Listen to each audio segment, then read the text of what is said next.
Custodial deaths, చనిపోయిన తర్వాత చంపేసిన తర్వాత శవాన్ని మాయం చేయడం, ఇక్కడి నుంచి మొదలెడితే చంద్రబాబు చేసిన సూపర్ 6, సూపర్ 7ల మోసాలు, ఆయన చెప్తా ఉన్న అబద్ధాలు, ఆయన చేస్తూ ఉన్న టాపిక్ డైవర్షన్స్, వీటికి సంబంధించిన చర్చే ఈరోజు ప్రతి ఇంట్లో కూడా ఈరోజు జరుగుతూ ఉంది. రాష్ట్రంలో పరిస్థితి ఏమిటి అని అంటే రూల్ ఆఫ్ లా పక్కకి వెళ్ళిపోయి రూల్ ఆఫ్ ఫియర్ ఈరోజు రాష్ట్రంలో రాజ్యం ఏలుతూ ఉంది. పోలీస్ స్టేషన్లకు వెళ్తే న్యాయం జరుగుతుందన్న నమ్మకం ఈరోజు ఎక్కడా కూడా సన్నగిల్లిపోయింది.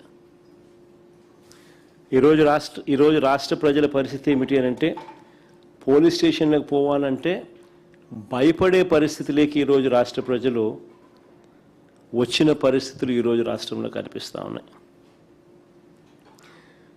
ఒకసారి గమనిస్తే ఇవన్నీ కూడా యాదృచ్ఛికంగా జరిగినవి కావు. ఈ పరిస్థితి ఈ మాదిరిగా తయారైంది. ఈ మాదిరిగా పరిస్థితి తయారు కావడానికి కారణం ఏమిటి అని అంటే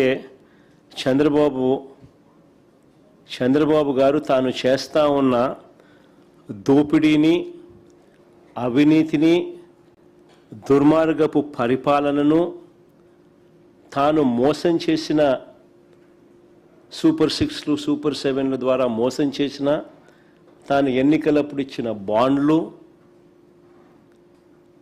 వీటికి సంబంధించి ఎవరైనా కూడా చంద్రబాబు నాయుడు గారిని ప్రశ్నిస్తే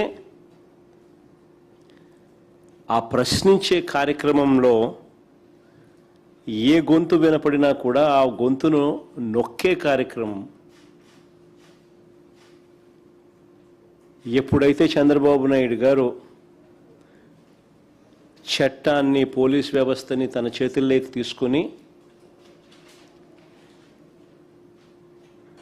ఎవరైనా కూడా తనను ప్రశ్నిస్తే,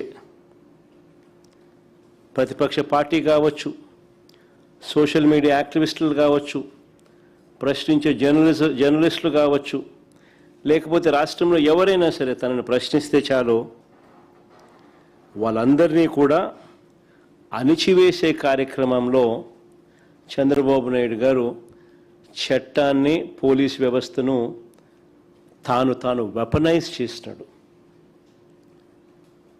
వెపనైజ్ చేసిన కారణంగా ఈరోజు ఈ దిగజారిపోయిన వ్యవస్థల పర్యావసాలే ఈరోజు మనకు కనిపిస్తూ ఉన్నాయి. చేతిలో నుంచి జారిపోయింది. న్యాయం, ధర్మం అనేది గాడి తప్పింది. న్యాయం, ధర్మం అనేది గాడి తప్పితే వ్యవస్థలు దిగజారిపోతే, వ్యవస్థల్లో భయం అనేది పోతే మనం మనుషులమే అన్న సంగతి మర్చిపోయే కార్యక్రమం ఈరోజు జరుగుతూ ఉంది.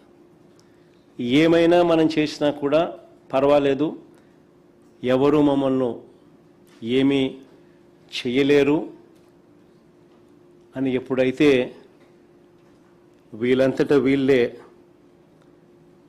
ఆ ధైర్యం తెచ్చుకున్నప్పుడు వ్యవస్థలన్నీ కూడా దిగజారిపోయిన పరిస్థితులు వస్తాయి. ఈరోజు ఈ పర్యావసాలు కనిపిస్తూ ఉన్నాయి.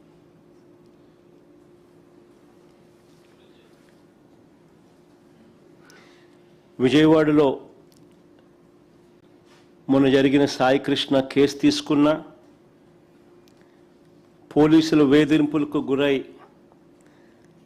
క్రాంతి కుమార్ అనే అబ్బాయి ఏకంగా వీడియో చేసి మరణ వాంగ్మూలం ఇచ్చి ఆత్మహత్య చేసుకున్న ఘటన అయినా సరే, కర్నూలు జిల్లాలో లాకప్ డెత్కు గురైన దళిత మహిళ గంగమ్మ కేసు తీసుకున్న, తెనాలిలో తిరుపతమ్మ కేసు తీసుకున్న, శ్రీకాకుళంలో సంతకవిటికి చెందిన కళావతి కేసు తీసుకున్న, రాష్ట్రంలో నెలకొని ఉన్న భయానక వాతావరణానికి ఇవన్నీ కూడా అద్దం పడతాయి. దిగజారిపోయి ఉన్న చట్టం, పోలీస్ వ్యవస్థకి ఇవన్నీ కూడా అద్దం పడతాయి. కస్టడీలోకి తీసుకొని ఒక మనిషిని దారుణంగా కొట్టి